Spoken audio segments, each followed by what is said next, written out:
Bonjour et bienvenue à Culture Active. Aujourd'hui, on se trouve au Festival Fromage, Bouffe et Tradition de Victoriaville. Puis, dans le cadre de ce festival-là, il y a une alliance assez spéciale qui prend forme ici. C'est le mariage entre la bouffe et l'univers steampunk. Donc, on va vous amener rencontrer différents acteurs de cette communauté-là afin de vous la faire découvrir. Venez avec nous!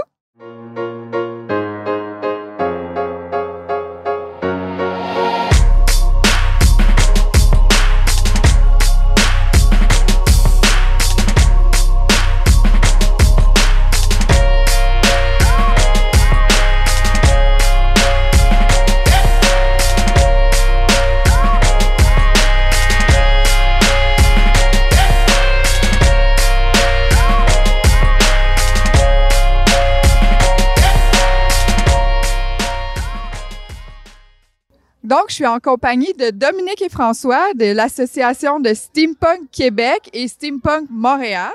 Donc, j'aimerais ça que vous nous parliez du lien entre le mouvement steampunk et le festival ici auquel on se trouve en ce moment. Bien, le steampunk s'inspire de l'époque victorienne, de l'époque du 19e siècle, donc l'esthétique, l'époque industrielle aussi. Et Victoriaville, on ne peut pas avoir un nom plus victorien. Alors, on collabore naturellement avec le festival. Montréal aussi, depuis plus longtemps.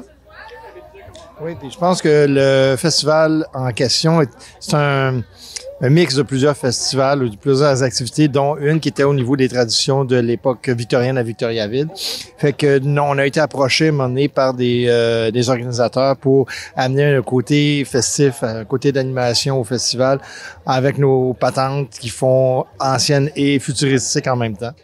Ben oui, c'est intéressant. On est ici à Victoriaville, puis là, on se retrouve parmi toutes sortes de créatures, de personnages qu'on n'a pas l'habitude de voir déambuler dans les rues de notre région. Donc, pour vous, qu'est-ce que ça vous fait en fait, c'est une espèce d'offrande que vous nous faites, dans le fond, de venir vous dévoiler à nous dans votre côté coloré. Qu'est-ce que ça signifie pour vous, le steampunk? En quoi ça prend place dans votre vie? Puis, qu'est-ce que ça représente? Le steampunk a des belles valeurs de recyclage, de réutilisation, de tolérance. On réinterprète aussi un peu les valeurs de l'époque qui étaient beaucoup plus dures. C'était difficile pour les enfants, les conditions de la femme aussi. Donc, toutes ces valeurs-là, nous, on les un peu réinterprète. C'est de là que vient le punk.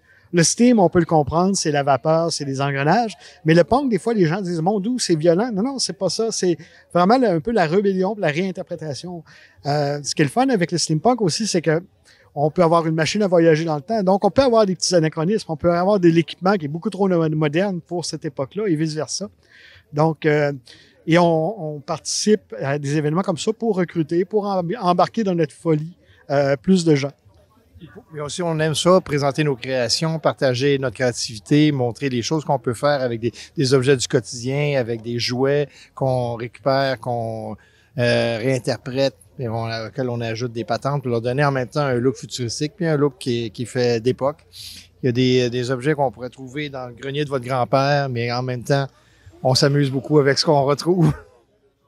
Fait que c'est ça. Fait que dans le mouvement steampunk, si je comprends bien, il y a comme tout ce trip-là de créativité, de jouets, de s'amuser. Donc, ça maintient en vie le cœur d'enfant.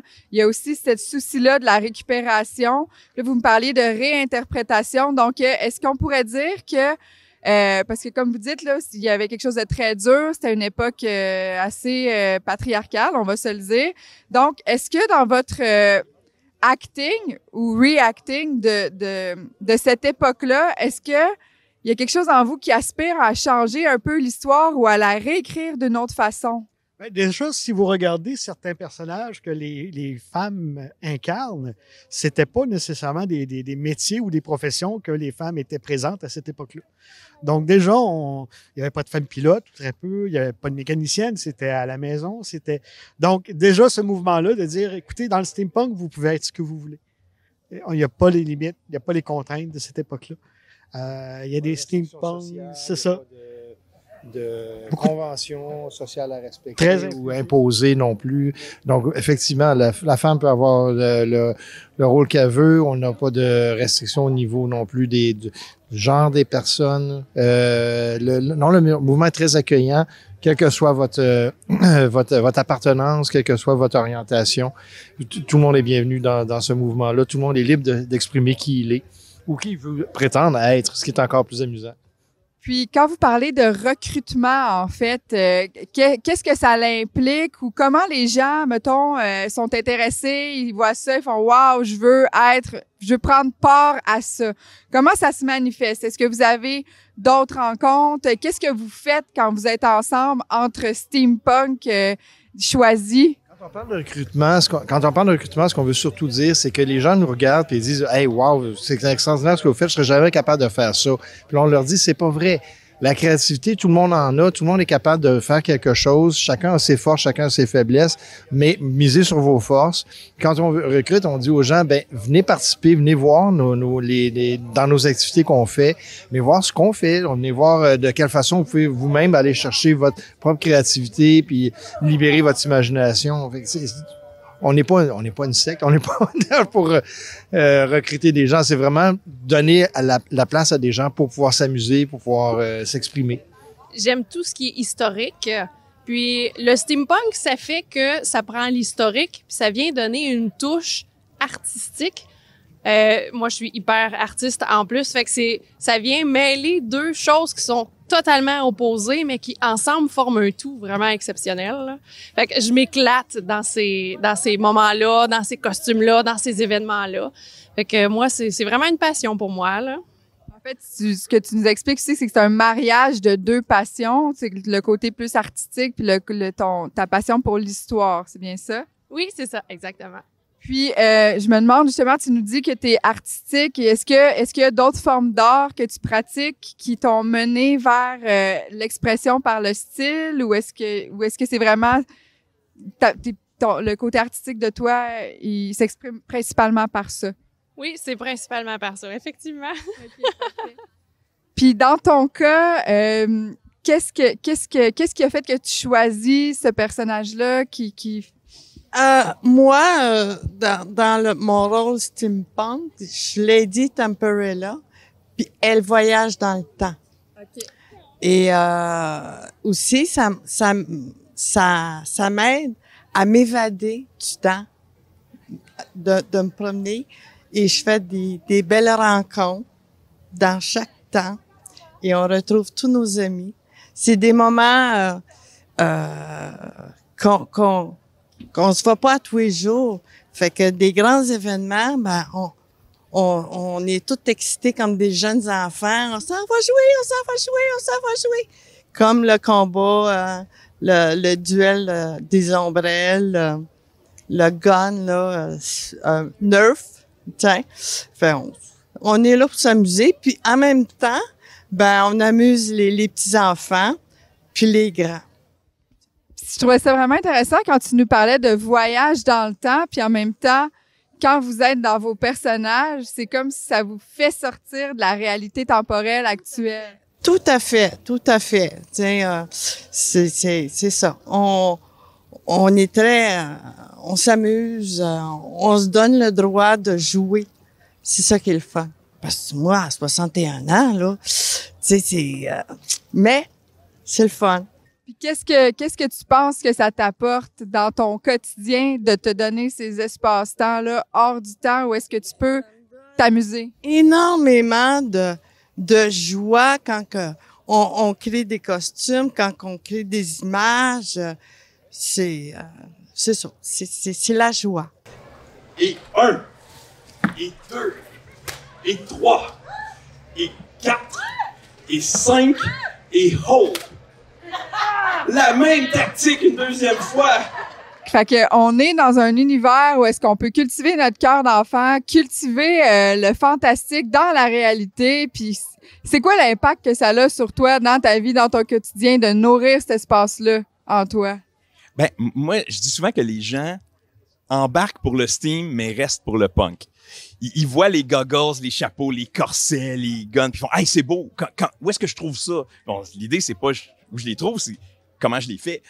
Et une fois, puis ça, c'est l'aspect punk, l'aspect fait maison.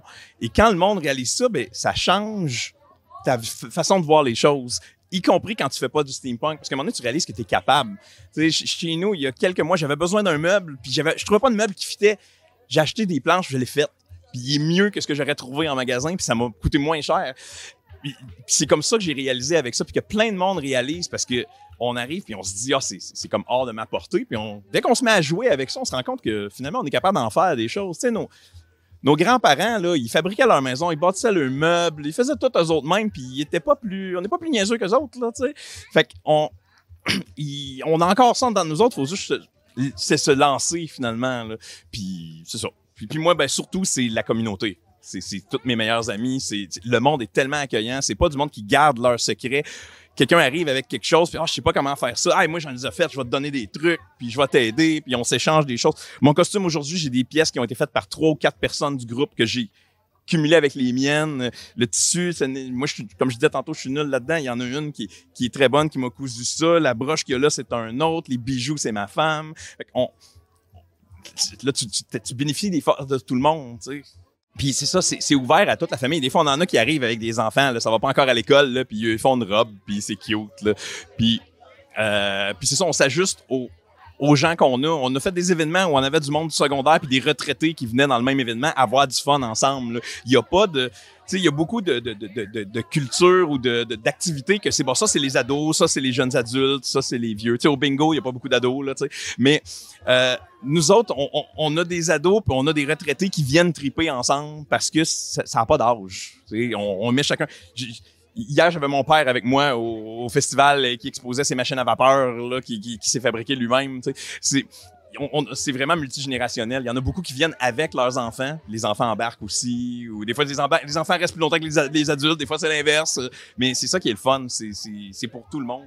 C'est vraiment une culture qui est familiale. Fait que, en tout cas, je pense que notre interlocuteur a nommé beaucoup de moyens pour qu'on puisse retrouver la communauté steampunk. Si ça parle à certains d'entre vous, je vous encourage fortement à connecter avec ce groupe-là pour nourrir votre créativité puis les bonnes valeurs de communauté. We had a wonderful time.